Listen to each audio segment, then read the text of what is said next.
Part 1. The Rescue. The alarm screamed through the cockpit of the Morning Star, and Tae-Yang Kim slapped the control panel to silence it. He had been flying cargo routes for 8 years, and false alarms were common in this part of space. Asteroids played tricks with sensors. Old satellites sent ghost signals. But this alarm felt different. He leaned forward in his chair and checked the screen. A distress beacon. Standard Imperial frequency. Someone was in trouble. Tae-Yang rubbed his tired eyes.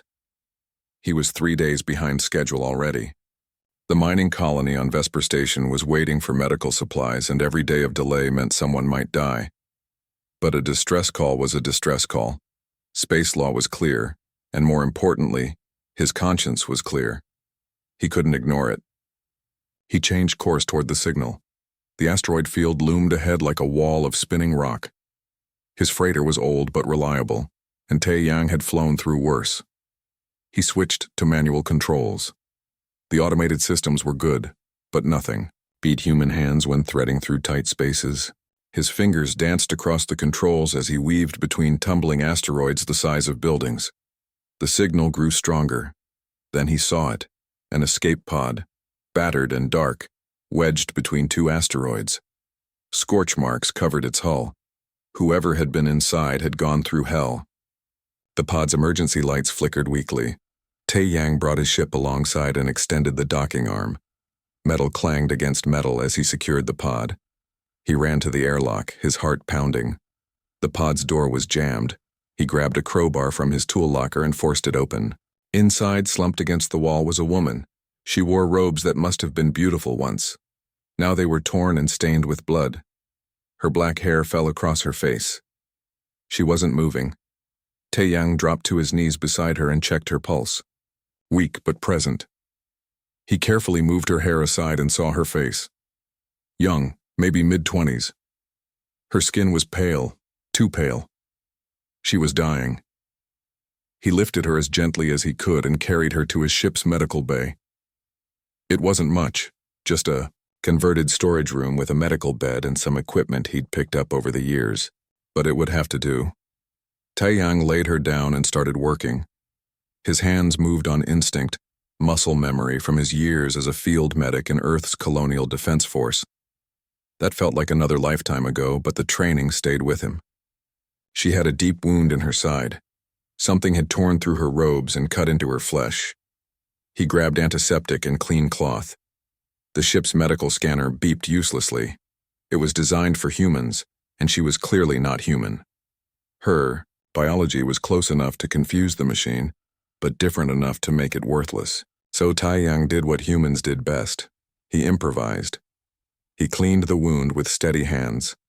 The bleeding had mostly stopped, but infection was the real enemy now. He found a pack of broad-spectrum antibiotics in his supplies. They were old Earth, medicine designed for humans, but biology was biology. He hoped it would work. He stitched the wound closed with careful precision. His grandmother had taught him to sew when he was a boy. He never imagined that skill would save lives. But here he was. The woman's breathing grew steadier as he worked. There were other injuries, burns on her arms, bruises across her ribs, signs of an explosion. Tae-Yang treated each one, working through the night. He hooked her up to an IV drip with fluids and nutrients. Not ideal, but better than nothing. As he worked, he noticed details. Her robes, despite being torn, were made of expensive fabric. Silver thread woven in patterns he didn't recognize. And there, on a chain around her neck, was a pendant. He had seen that symbol before on Imperial broadcasts. It was the royal seal. His blood ran cold. This wasn't just any survivor. This was someone important. Very important. Tae-Yang sat back in his chair and stared at her sleeping face. He had just rescued Imperial royalty. The smart thing would be to contact the Empire immediately and hand her over. But something stopped him. The scorch marks on the pod, the violence of her injuries. Someone had tried very hard to kill her. He needed to think. But first, he needed to make sure she survived the night. Tae-Yang stayed by her side, checking her vital signs every hour. He changed her bandages. He adjusted the IV. He did everything he could with his limited supplies. And slowly, hour by hour, she stabilized. Dawn came, or what passed for dawn in deep space. The ship's lights brightened automatically. Tae Yang was drinking his third cup of coffee when her eyes opened. She stared at the ceiling, confused. Then her gaze found him. "Where am I?" Her voice was hoarse, barely a whisper. "Safe," Tae Yang said. "You're on my ship. I found your escape pod in the asteroid field." She tried to sit up and gasped in pain. Taeyang moved to help her, but she waved him away. Pride, he thought. Even half dead, she had pride. "Who are you?" she asked. "Taeyang Kim. Cargo hauler. And you?" She hesitated. "Hana. Just Hana. No title, no family name." But her eyes told him she was hiding something, and the pendant around her neck told him what. "You're hurt pretty bad," Taeyang said. "But you'll live. The antibiotics seem to be working. Your fever's down." "Antibiotics?" She looked confused. "The medical drones." "Didn't work," Taeyang finished. "They failed. I had to do it the old-fashioned way." She touched her bandaged side carefully. "You saved my life." "That's what we do," Taeyang said. "Humans, I mean. We help people." "You're human." It wasn't a question. She studied him with new interest. "I've never met one before. They say humans are unpredictable." "We prefer creative," Taeyang said with a tired smile. Hana tried to smile back but winced in pain instead. "How long was I unconscious?" "About 15 hours. What happened to you?" Her expression darkened. "Ambush, my ship was attacked. I barely made it to the escape pod before." She stopped, her hands clenching. "They killed everyone. My guards, my crew, everyone." "Who?" "I don't know." Her voice was bitter. The attackers wore no markings, but they knew exactly where to strike. It was planned. Taeyang nodded slowly. "You need to get to safety. There's an Imperial outpost 3 days from here. I can take you there." "No." The word came out sharp. "We don't know who to trust. If there are traitors in the Empire." She stopped, realizing she had said too much. "Then you are Imperial," Taeyang said gently. "I figured as much." She looked at him for a long moment, then reached up and showed him the pendant. "Crown Princess Hana, heir to the Valtharian Empire." She said it like a confession. Taeyang whistled low. "Well, that explains the fancy robes." Despite everything, she laughed. It was a small laugh, pained, but real. "You're different from what I expected." "Disappointed?" "Surprised," she corrected. For the next 2 days, they traveled together through space. Taeyang flew while Hana recovered. She was stronger than she looked. By the second day, she was walking around the ship, insisting she could help despite her injuries. They talked. About Earth, which she had never visited. About the Empire, which was larger than Taeyang had imagined. About politics and philosophy and the price of freedom. She was curious about everything human, asking endless questions about Earth's history and culture. On the third day, ships appeared on the sensors. Imperial patrol vessels, searching. "Time to get you home," Taeyang said. He contacted the patrol ships and explained the situation. Their response was immediate and overwhelming. Warships surrounded the Morning Star within minutes. Soldiers boarded his ship, checking everything, scanning everyone. Finally, they confirmed Hana's identity. The relief on their faces was obvious. They had been searching desperately. An admiral came aboard, a stern man named Daewon. He knelt before Hana with deep respect. "Your Highness, the Empire rejoiced at finding you alive." "This man saved me," Hana said, pointing to Taeyang. "Taeyang Kim. He deserves the Empire's gratitude." Admiral Daewon looked at Taeyang with cold eyes. "Indeed, you will be rewarded, human." Something in his tone made Taeyang uncomfortable. Hana was taken to the Imperial flagship for proper medical care. Before she left, she turned to Taeyang. "Thank you. For everything. I won't forget this. Just doing what's right, Taiyang said. Good luck, princess. Stay safe. He thought that would be the end of it. He would get his reward, maybe a medal, and go back to hauling cargo. His normal, simple life. He was very wrong. The next morning, Admiral Dae Won returned. Taeyang Kim, by order of Crown Princess Hana, you are hereby placed under Imperial protection. You will accompany us to the capital. What? No, I have deliveries to make. People are waiting. This is not a request, the Admiral said coldly. The princess has declared you under her personal protection. You are coming with us. Taeyang felt the walls closing in. He had saved her life, and now he was a prisoner. As soldiers escorted him from his ship, he realized the truth. His simple life was over. The Empire had claimed him, and empires never let go of what they claimed. Part 2. The Golden Cage. The Imperial capital was unlike anything Taeyang had ever seen. Buildings stretched into the clouds, their surfaces gleaming with silver and gold. Ships filled the sky like schools of fish. Millions of beings from hundreds of species walked the streets below. It was beautiful, overwhelming, and completely terrifying. They brought him to the palace in a sealed transport. No windows, no freedom. Just guards in ornate armor who watched his every move with suspicious eyes. Admiral Dae Won sat across from him, silent and cold. Am I under arrest? Taeyang asked finally. You are under protection, the Admiral replied. There is a difference. Doesn't feel different. The Admiral's expression didn't change. You know too much, human. You know the Crown Princess was ambushed. You know she was vulnerable. You know traitors exist within the Empire. That makes you dangerous. I'm a cargo hauler. You were a cargo hauler, Dae Won corrected. Now you are a complication. The palace was even more impressive than the city. Marble halls stretched forever. Servants moved like ghosts. Everything was perfect, ordered, controlled. It made Taeyang's skin crawl. He had spent too many years in the freedom of space to feel comfortable in a cage, even a golden one. They gave him a room that was larger than his entire ship. Soft bed, expensive furniture, a window overlooking gardens that seemed to go on forever. Beautiful. But the door was locked from the outside. A guest who cannot leave.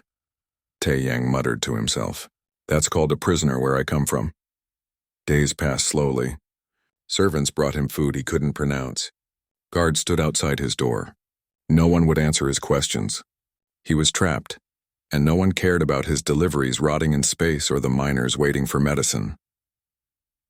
On the fourth day, someone new arrived. She was older than Hana, with kind eyes and formal robes. She bowed slightly at the door. Taeyang Kim? I am Ambassador Yuna. I serve Crown Princess Hana. May I enter? It's not like I can stop you, Taeyang said, but he gestured to a chair anyway. Yuna sat with perfect posture. I apologize for your treatment. The Admiral is cautious. He's paranoid. With good reason. Yuna's expression grew serious. The assassination attempt was not random. Someone high in the Imperial Court betrayed the princess's location. Someone we trusted. Until we know who, everyone is suspect. Even me. Especially you. You appeared conveniently. You saved her life. You know she was ambushed. From the Admiral's perspective, you could be an agent of the conspirators. Taeyang laughed bitterly. If I wanted her dead, I wouldn't have spent 15 hours keeping her alive. I know. The princess knows. But we must be careful. Yuna leaned forward. She wants to see you. Will you come? Finally, someone asking instead of ordering. Yes. They walked through endless corridors. Yuna explained the palace layout, though Taeyang knew he'd never remember it all. Everything looked the same, expensive and intimidating. They passed nobles who stared at him like he was an exotic animal. A human in the Imperial Palace. Unheard of, Hana's chambers were in the highest tower. 2 guards stood at the door, but they let Yuna and Taeyang pass without question. Inside, Hana stood by a window, looking out at the city. She wore fresh robes, deep blue with silver embroidery.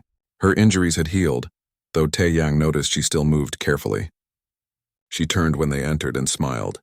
Taeyang, thank you for coming. Did I have a choice? Her smile faded. No, I'm sorry for that. Please sit. They sat on cushions around a low table. Servants brought tea and then disappeared. When they were alone, Hana's formal manner dropped away. I owe you my life, she said. But I've repaid you by making you a prisoner. I truly am sorry. Then let me go. I can't. She looked genuinely pained. Not yet. The people who tried to kill me are still out there. They failed, and now they're desperate. Anyone connected to me is in danger. Especially you. I can take care of myself, can you? She met his eyes. Can you survive assassins with weapons you've never seen? Can you detect poison in your food? Can you tell which of your new friends is reporting your every word to enemies? Tae-Yang was quiet. She was right, and he hated it. My father is dying, Hana continued. In weeks, maybe less, I will become empress. When that happens, the conspirators will make their final move. They must, or they'll lose their chance forever. Until then, everyone near me is a target. I placed you under imperial protection to keep you alive. A generous prison. A necessary one. She poured tea with steady hands. But perhaps we can make the best of it. I need help, Tae-Yang, real help. Not from people who tell me what I want to hear or who bow and agree with everything. I need someone who'll tell me the truth. You have advisors, ambassadors, generals. I have people who've lived in the palace their entire lives. People who think in politics and protocol. She looked at him intently. You're different. You're human. You think differently than we do. You see things we miss, like what? Like how to save someone with primitive medicine when advanced drones fail. Like how to fly through an asteroid field that our best pilots avoid. Like how to survive in the chaos of deep space with nothing but your wits. She leaned forward. The Empire is old, Tae-Yang. Ancient. We've perfected everything. Our systems are flawless. Our procedures are absolute, but perfection makes us rigid. We've forgotten how to adapt. And you think a cargo hauler can fix that? I think a human can help me see what we're missing. Before Tae-Yang could respond, alarms shattered the peace. Loud urgent echoing through the palace. The door burst open. Guards rushed in, surrounding Hana. Admiral Daewon appeared, his face grim. Your Highness, there's been an incident. We must move you to the secure vault immediately. What incident? Hana demanded. Explosion in the East Wing. 3 dead, including Minister Byung. We suspect...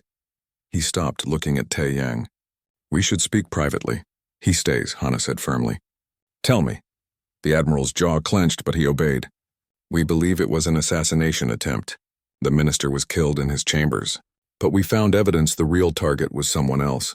The blast was meant to collapse the floor above. Above? Hana's face went pale. That's the guest wing. Yes, Your Highness. Daewon looked directly at Tae-Yang. The human's room? Silence fell heavy as stone. Tae-Yang felt cold. Someone had just tried to kill him. In the Imperial Palace, in the safest place in the Empire, how? Hana asked quietly. We're investigating. But it confirms our fears. The conspiracy reaches inside the palace walls. They moved Hana to a secure vault deep underground. Tae-Yang went with her, surrounded by guards. The vault was designed to survive anything. Bombs, siege weapons, even orbital bombardment. It was also completely sealed. No windows. No escape. Hours passed. Hana sat in silence, thinking. Yuna worked through reports on a datapad. Ambassador Daewon coordinated the investigation through secure channels. And Tae-Yang paced like a caged animal. Sit down, the Admiral finally snapped. You're making everyone nervous. Good. Everyone should be nervous. Someone just tried to blow me up and failed. The vault is secure. For how long? Tae-Yang stopped pacing and faced him. You said it yourself.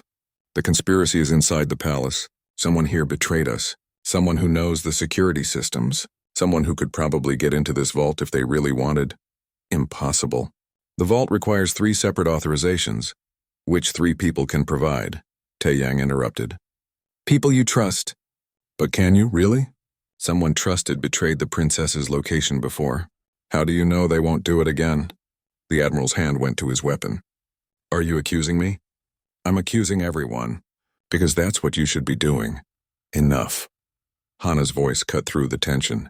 She stood, her presence filling the room despite her small frame. Tae-Yang is right. We can't trust anyone fully. Not until we root out the traitors. Your Highness, Daewon began, but she held up a hand. Admiral, increase security. Change all vault codes. Limit access to only those absolutely necessary. And investigate everyone, including yourself.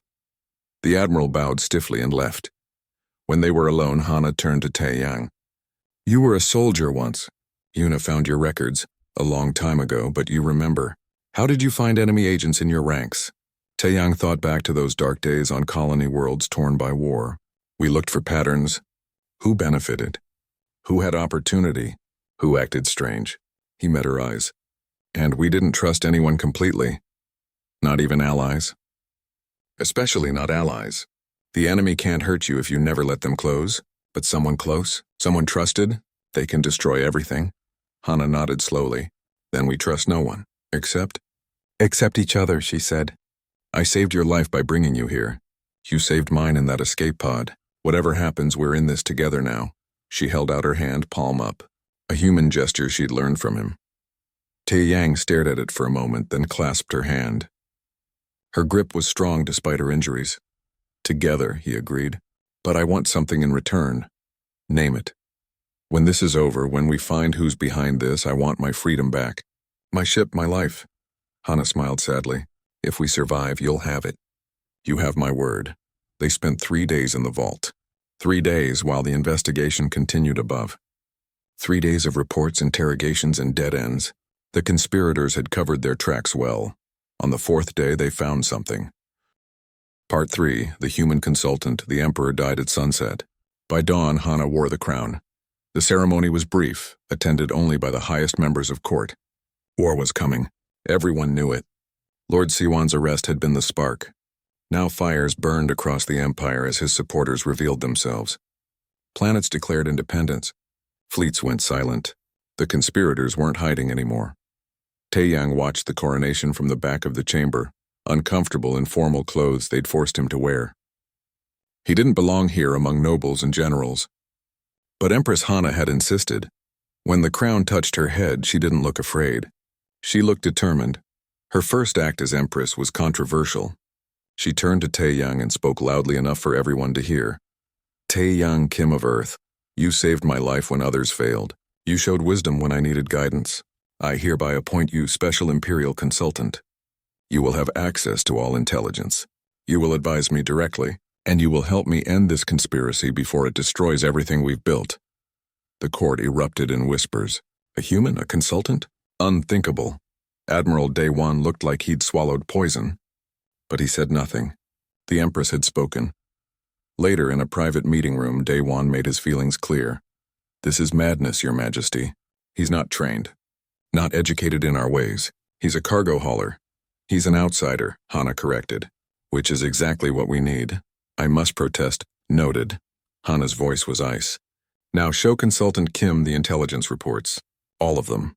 Daewon's jaw clenched, but he obeyed. He brought Taeyang to the intelligence center, a massive room filled with screens and data streams. Commander Mirai ran the operation, a sharp-eyed woman with silver hair and no patience for fools. The human consultant, she said flatly when Taeyang entered. I've heard. Not my idea, Taeyang replied. Mine either. She gestured to the screens. But orders are orders. Here's what we know. 37 systems have declared independence. All have connections to Lord Siwan or his allies. They're coordinating, which means central leadership. They have ships, weapons, and resources we didn't know about. How did they hide all this? Taeyang asked. That's what we're trying to figure out. Our intelligence network is extensive. We should have seen this coming. She pulled up financial records. But these conspirators are clever. They used legitimate businesses, trade routes, mining operations. Everything looked normal until it wasn't. Taeyang studied the data. Something bothered him, but he couldn't place it yet. Can I see the original reports? Before they were analyzed? Mirai raised an eyebrow. That's thousands of raw intelligence files. I know. She shared access to her terminal. Knock yourself out. For 3 days, Taeyang buried himself in data. He barely slept, barely ate. Commander Mirai brought him coffee that tasted like burned rubber, but he drank it anyway. She started staying late too, curious about what he was doing. You're looking at financial transactions from 5 years ago, she said on the second night. Why? Patterns, Taeyang said, not looking up from the screen. Your AI analyzes data for anomalies. But sometimes the pattern is that there's no anomaly. Things that should look suspicious but don't. That doesn't make sense. Exactly. Your systems look for spikes, unusual activity, red flags. But what if the conspirators knew that? What if they made everything look perfectly normal? Too normal? Mirai leaned over his shoulder, studying the screen. These mining operations?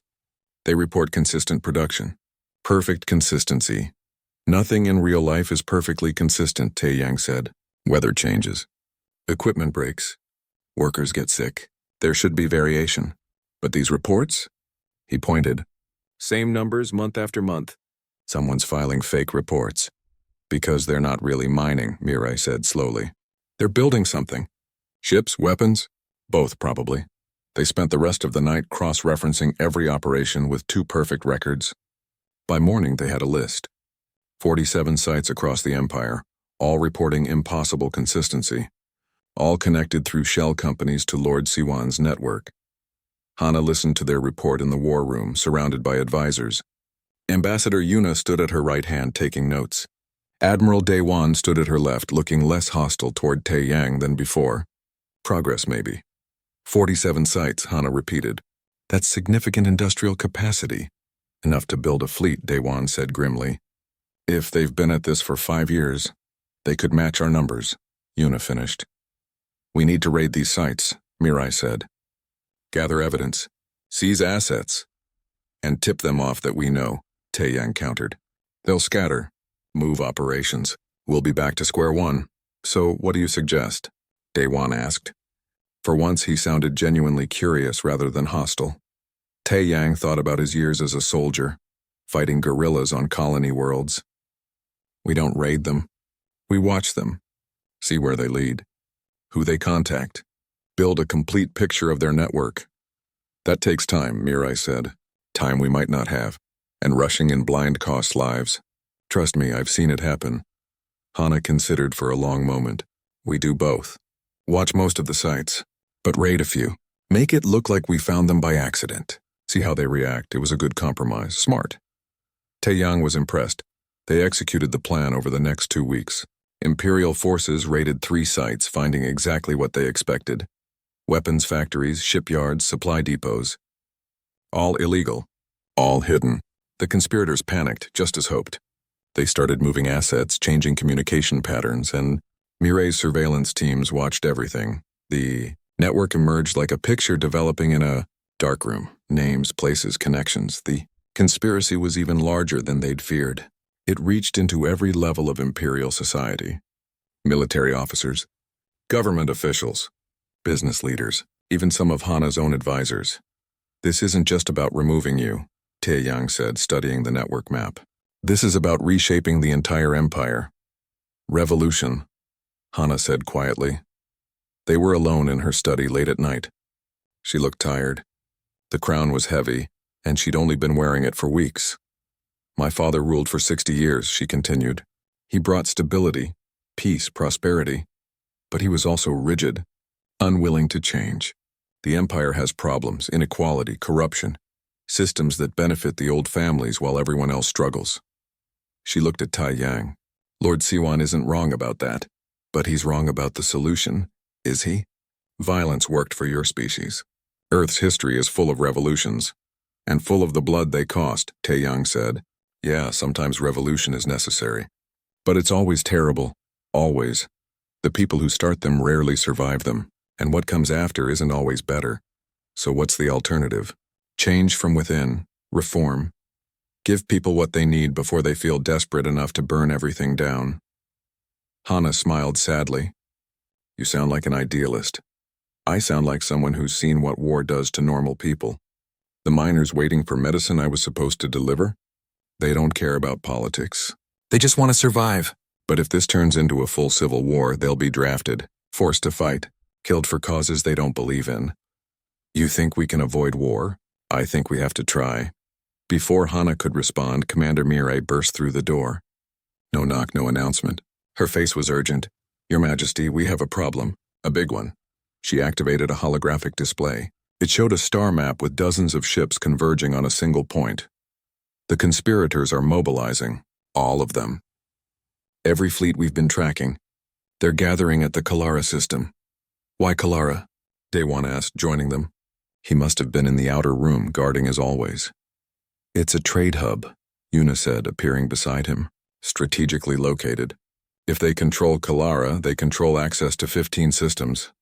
It's also where we've been staging our main fleet, Mirai added, preparing for the counter-offensive.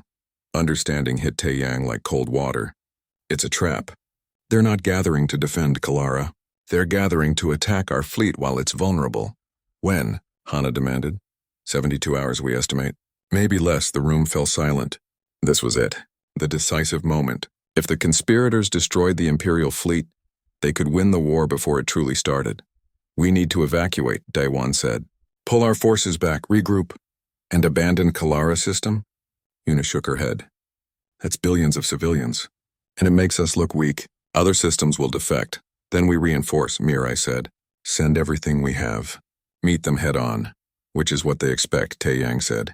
They're hoping you'll commit everything to one battle. Winner takes all. What else can we do? Hana asked. We can't run. Can't let them win. You said it yourself, we have to try to avoid all-out war. Taeyang paced, thinking. His mind raced through possibilities, tactics, strategies learned in combat and refined through years of survival. There had to be another way. Some angle they were missing. Then it hit him. We don't meet them at Kalara, he said slowly. And we don't run. We let them come. That makes no sense, Daewon said. They're expecting a fleet battle, traditional. By the book. Two forces meeting in space, throwing everything at each other. Taeyang turned to face them. But what if we don't play that game? What if we fight them where they're not expecting it? Part 4. The War for Tomorrow. The plan was insane. Everyone said so, but they executed it anyway. Admiral Daewon moved the real Imperial fleet out of Kalara under cover of darkness, ship by ship, carefully timed to avoid detection. In their place, he left drones broadcasting false signatures and a skeleton crew of volunteers who knew they were bait. It was dangerous. If the conspirators realized the deception too early, those volunteers would die for nothing. Taeyang didn't sleep for 2 days. He coordinated with Commander Mirai, identifying targets across the Empire, supply depots, communication hubs, command centers, every weak point in the conspirator network. They had 3 days before the trap sprung, 3 days to move pieces into position.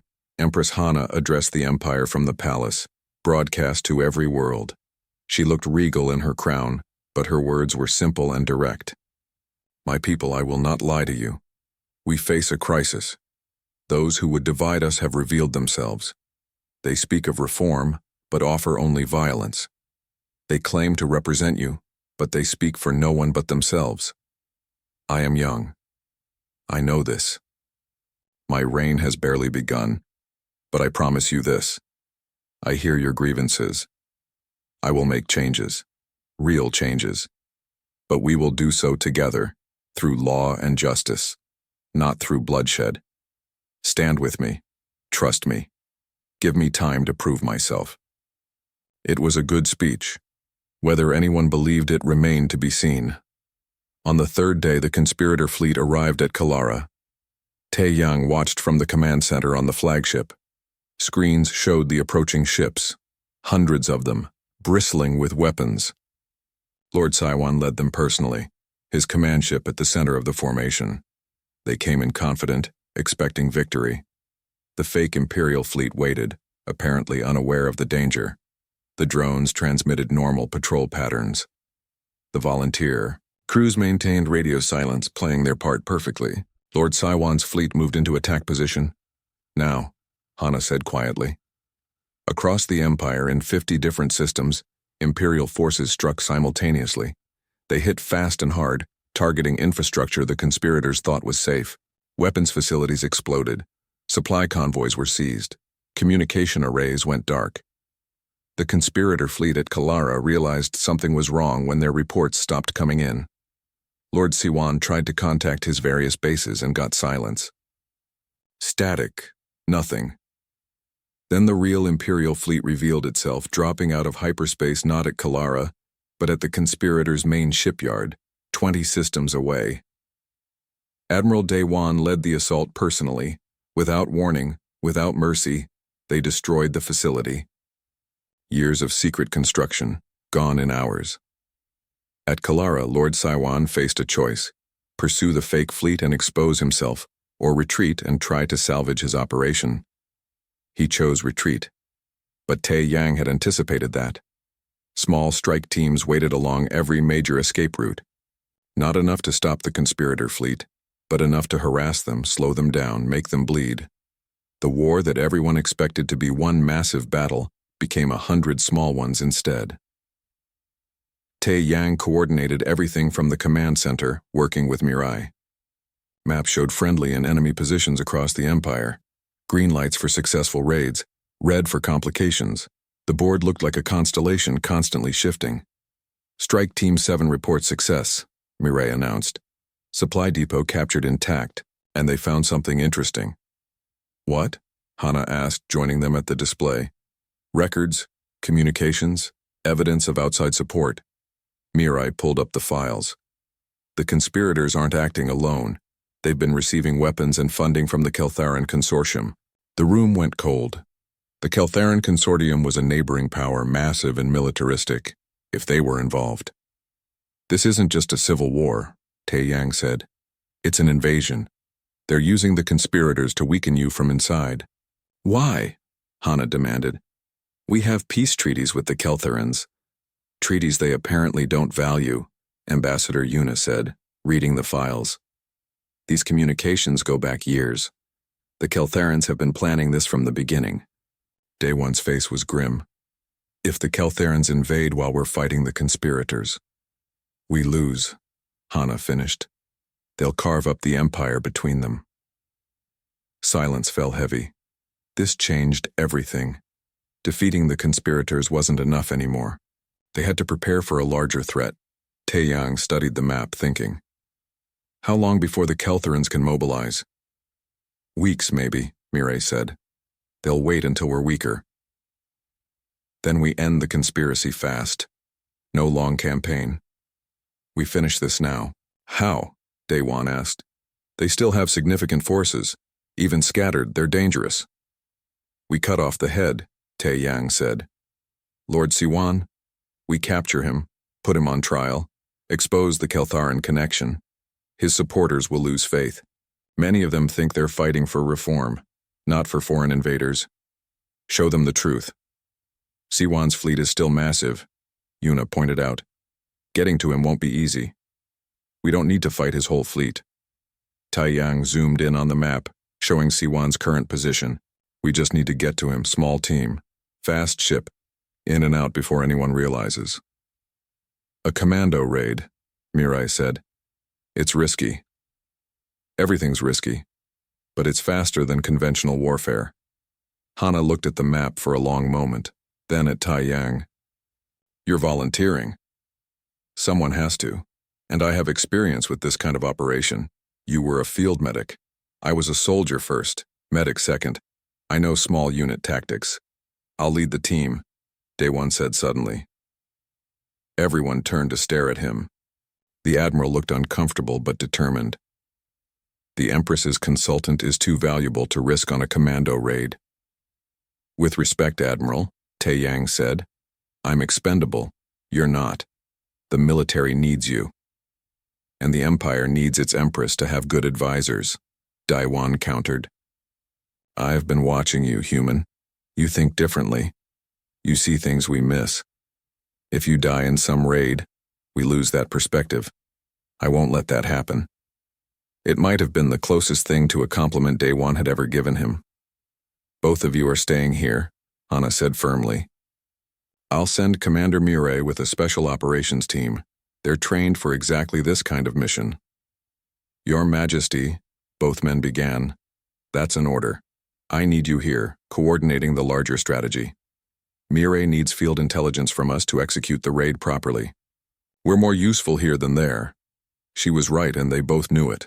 But Tae Yang hated sending others into danger while he stayed safe. It felt wrong. Mirai assembled her team within hours. 12 specialists, the best the Empire had. They studied schematics of Siwan's command ship, practiced boarding procedures, prepared for every contingency. Tae Yang briefed them on human small unit tactics, things they'd never encountered before. Expect the unexpected, he told them. Lord Siwan knows our doctrine. He knows how we think. So don't think like that. Be unpredictable. Improvise. Adapt. One of the team members, a young officer named Kira, raised her hand. "With respect, sir, improvisation isn't our strength. We train for precision." "Then learn a new strength," Taeyang said. "Because precision alone won't win this. You need creativity too." They launched 12 hours later. Taeyang watched their ship disappear into hyperspace and felt his stomach twist with worry. He'd sent them into terrible danger with unconventional advice. If they failed, if they died, it would be his fault. "They'll succeed," Hana said quietly beside him. "You trained them well." "I gave them a few hours of theory. That's not training. You gave them a new way of thinking. Sometimes that's more valuable than years of practice. The waiting was worse than combat. At least in combat you could do something." Here Taeyang could only watch screens and hope. Hours passed. Updates came sporadically. Mirai's team had reached the target zone. They'd avoided detection. They were moving into position. Then, silence. Minutes stretched like hours. Taeyang paced. Hana sat perfectly still, but he could see the tension in her shoulders. Daewon monitored communications, his face revealing nothing. Finally, a signal. Miri's voice, broken by static. "Command, this is Strike Team Alpha. Mission successful. We have target in custody, returning to..." The transmission cut off. "Mirai?" Daewon barked into the comm. "Strike Team Alpha, report." No response. Then, different voice, panicked. One of the team members. "Command. We're under attack. Enemy fighters, dozens of them. They followed us out of hyperspace. We need static." Then nothing. Taeyang felt ice in his veins. "Get them support. Now." "Nearest friendly forces are hours away," Daewon said. "They're on their own. There has to be something." "There isn't." The Admiral's voice was hard, but Taeyang heard the pain underneath. "All we can do is wait." They waited. Taeyang wanted to scream, to punch something, to do anything but stand there uselessly. He'd sent them into this, his plan, his strategy. 20 minutes later, a new signal. Weak, damaged, but clear. Command, Strike Team Alpha. "We made it. Lost the fighters in an asteroid field. Ships damaged but flyable. And we still have Lord Siwan." Relief flooded through the command center. Hana closed her eyes, offering what looked like a prayer. Daewon actually smiled. Mirai's ship limped back to the fleet 3 hours later. Half the team was injured. Their ship looked like it had been through a shredder, but they'd succeeded. Part 5. Humanity's Answer. The Keltharan Consortium came like a storm. Their invasion fleet appeared at the Empire's border 3 weeks after Lord Siwan's trial. 2,000 warships, each larger and more advanced than anything the Empire fielded. They came without warning, without diplomacy, without mercy. The border stations were destroyed within hours. Frontier colonies fell silent one by one. Empress Hana watched the reports with mounting horror. In the command center, screens showed the Keltharan advance. Red markers spreading like blood across the map. System after system going dark. "How long until they reach the core worlds?" she asked quietly. 6 weeks, maybe less," Admiral Daewon replied. His face was grim. "Their technology is superior. Their tactics refined over centuries of conquest. We can slow them, but stopping them..." He didn't finish. He didn't need to. "So we're going to lose," Commander Mirai said flatly. "Not yet," Taeyang said. Everyone turned to look at him. He stood at a communications console working on something. "I sent a message to Earth 2 weeks ago. Used every diplomatic channel I could find. Called in every favor. Explained the situation, and?" Hana asked. They answered. Taeyang turned the screen so everyone could see. "Earth is coming." The message was brief, military style. Taeyang recognized the signature. Fleet Admiral Sora, an old friend from his colonial defense days. They'd served together on the frontier, fighting pirates and separatists. She was tough, smart, and absolutely terrifying when she needed to be. The message read, "Received your situation report. Earth stands with its people. Fleet departing in 48 hours. Tell your Empress we're bringing everything, Sora, everything." Taeyang knew what that meant. "How many ships can Earth send?" Daewon asked. "I don't know exactly. Earth's been building up its military for decades. We've always been paranoid about alien invasion. Turns out that paranoia was useful. But they're human ships, Mirai said uncertainly. No offense, but humanity is barely spacefaring compared to the Keltherans. Your technology is different, Tae-Yang interrupted. Not worse, different. We build things to take damage and keep fighting. We design for flexibility instead of perfection. And we've been gaming out scenarios like this for generations. Every human who watches science fiction has thought about how to fight superior aliens. Now we get to find out if any of those ideas work. Hana stood, decision crystallizing in her expression. How long until Earth's fleet arrives? 2 weeks minimum. Maybe 3, depending on their jump capabilities. Then we buy them 2 weeks, Admiral. Pull all our forces back to defensive positions. Abandon the frontier. I want every ship, every soldier, every resource concentrated on protecting the core worlds. Your Majesty, Ambassador Yuna said carefully, abandoning the frontier means abandoning billions of your citizens. I know. Hana's voice was steady, but Tae-Yang could see the pain in her eyes. I know what I'm asking, but if we spread our forces thin trying to hold everything, we'll lose everything. This way we save what we can, and when Earth arrives we counterattack. It was brutal math, necessary, but brutal. The evacuation began immediately. Empire citizens fled the advancing Keltherans, crowding onto transport ships. Not everyone made it out. The Keltherans showed no mercy, destroying fleeing vessels to spread terror. Each report of lost ships, lost lives weighed on Hana's shoulders.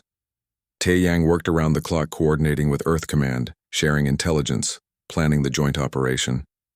He briefed Admiral Sora on the Keltheran tactics, their formation preferences, their weapons capabilities. She absorbed everything, asking sharp questions that reminded him why she'd risen to Fleet Admiral so young. On the 5th day of the invasion, something strange happened. The Keltherans stopped advancing. Their fleet held position at the captured border systems, consolidating control, not retreating, not advancing, just waiting. Why? Hana asked in the command center. They have momentum. We're retreating. Why stop now? They're afraid, Tae-Yang said, studying the tactical display. Afraid? Of what? They're winning. Of Earth. They've done their research. They know humanity has a reputation for being unpredictable. They're waiting to see what Earth brings before committing further. Smart, Daewon admitted grudgingly. Cautious, but smart. The waiting was agony. Every day Hana dealt with refugee crises, food shortages, panic. The Empire had never faced a threat like this. Her reforms helped stabilize things somewhat. The new Council of Representatives worked tirelessly to coordinate relief efforts. The common people saw their Empress fighting for them, not just for the old families. Unity strengthened, but unity wouldn't stop the Keltheran fleet. On the 12th day, Earth arrived. They came out of hyperspace at the edge of the system in perfect formation. Tae-Yang watched the sensors with his heart pounding. The numbers appeared on screen and everyone in the command center went silent. 800 ships. Earth had brought 800 warships. It was more than Tae-Yang had dared hope. More than anyone expected from a species that had barely achieved faster-than-light travel 50 years ago. Admiral Sora's face appeared on the main screen. She was older than Tae-Yang remembered, with gray streaking her black hair, but her eyes were just as sharp. Empress Hana, she said formally. I'm Admiral Sora of the Earth Defense Fleet. We received your consultant's request for assistance. Earth stands with the Valtherian Empire. Hana bowed slightly, a gesture of respect between equals. Admiral, your arrival gives us hope, but I must be honest. The Keltherans outnumber us significantly. Numbers aren't everything, Your Majesty. We've brought something they haven't seen before. Human stubbornness. And a few technological surprises. Surprises, Sora smiled. It wasn't a pleasant smile. We've been preparing for first contact with hostile aliens for a very long time. We have weapons designed specifically for fighting superior technology, innovative tactics, unconventional strategies. The Keltherans have conquered dozens of species using the same playbook. We're about to throw out their playbook. Over the next 2 days, the combined human Imperial fleet prepared for battle. Tae-Yang worked with both command staffs, bridging the gap between their different philosophies. The Imperials favored disciplined formations and overwhelming firepower. The humans favored mobility and unpredictability. We need to combine both approaches, Tae-Yang explained in a joint strategy session. Use the Imperial fleet as the hammer. Solid, powerful, reliable. Use the human fleet as the knife. Fast, precise, unexpected. The Keltherans will focus on the bigger threat, Sora said, understanding immediately. They'll throw everything at the Imperial fleet. And while they're focused there, Day One continued, catching on. The human fleet strikes their weak points. Exactly. Classic hammer and anvil, but with a twist. They refined the plan over hours of simulation. The Keltherans were good, but they were predictable. They'd fought the same way for centuries. Success had made them rigid. Humanity, having never fought a major space war before, had no doctrine to follow. They'd made everything up, and that made them dangerous. The Keltherans made their move on the third day. Their fleet advanced in perfect formation, 2,000 ships moving like a single organism. Beautiful. Deadly. Overwhelming. The combined fleet met them at the Arcturus system. Hana had chosen the location carefully. It was a binary star system with heavy gravitational interference. Sensors would be unreliable, communication spotty, the kind of chaos that favored improvisation over rigid doctrine, the kind of chaos humans thrived in. Tae Yang stood beside Hana on the Imperial flagship's bridge. Around them, crew members worked with quiet efficiency. On screens, the Keltheran fleet approached like a wall of metal. "Are you afraid?" Hana asked quietly. "Terrified," Tae Yang admitted. "But that's normal. Fear keeps you sharp. Your people do this often, face impossible odds, more often than we'd like. It's kind of our thing." The Keltherans opened fire first. Energy beams cut through space, impacting Imperial shields. The fleet shuddered but held formation. Day One commanded from the tactical center, his voice calm despite the chaos. "All ships return fire. Pattern Delta. Focus on their vanguard." The Imperial fleet's response was disciplined and devastating. Coordinated volleys struck the Keltheran front line. Several enemy ships exploded, but more moved up to replace them. The Keltherans outnumbered them 2-1. They could trade losses all day. "Human fleet, you're clear for Operation Chaos," Day One transmitted.